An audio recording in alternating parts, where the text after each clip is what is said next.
All right, we want to talk a little bit today about what went on in Corn Congress in the last couple of days as we discussed ethanol, one of the major uses of corn in the United States. We kind of got a different direction of policy on how we want to support and be active in the ethanol industry, moving toward maybe a more self-supporting industry as the climate of oil has changed. What do you all think about some decisions that were made this week?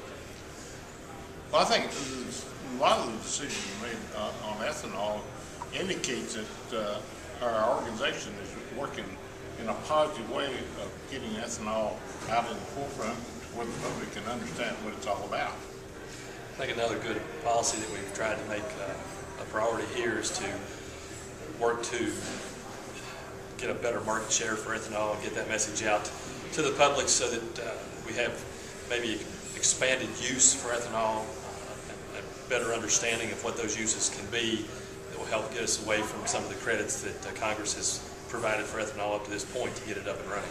Consumer acceptance is probably the best thing that we can do for ethanol as we move forward, and if we have positive influences, a bigger market share, corn will be taken care of. We've been friends with the ethanol industry, and we always want to continue to do that, but we want to put that product out to people where it can be used. You know, the NASCAR initiative, to me, will enhance that tremendously because the public will see that ethanol is one of the major sponsors in NASCAR. Okay, how about policy? Farm policy. I know we've got the Farm Bill looking at us in a couple of years. This group discussed the farm policy.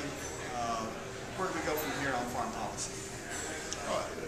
To me, it looks like the Farm Bill is kind of leaning towards a risk management input into the farm policy. Now, whether it be risk management along with direct payments, that's to be decided yet. I think that KyCGA gave us a good direction in the last couple of days through some of our meetings, and that we want to try to work towards, as Kenneth said, moving not necessarily in a direction away from direct payments, but incorporating policy that has given us the direct payments into new policies that will give us new direction, whether that be through risk management or combining risk management with direct payments. Also putting forth some of that into finding new uses for our corn, whether it be through new trade or new domestic policy or possibly a combination of both.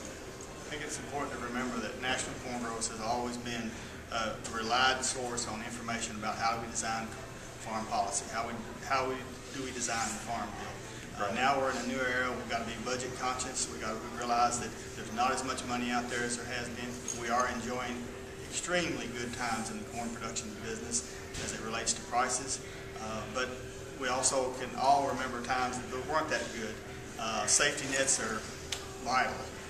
Risk management is important for everyone. I don't care where you're farming.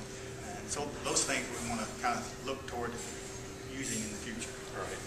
Also with KyCGA and farm policy, I think one of the good things that we see here in our meetings the last 2 days that we are a diverse country, and what works in our state doesn't necessarily work in some of the other states as we're spread across the entire region of the United States. But at this meeting we bring all those issues together, and KyCGA has done a great job at putting together policies that encompass ideas between all the states involved.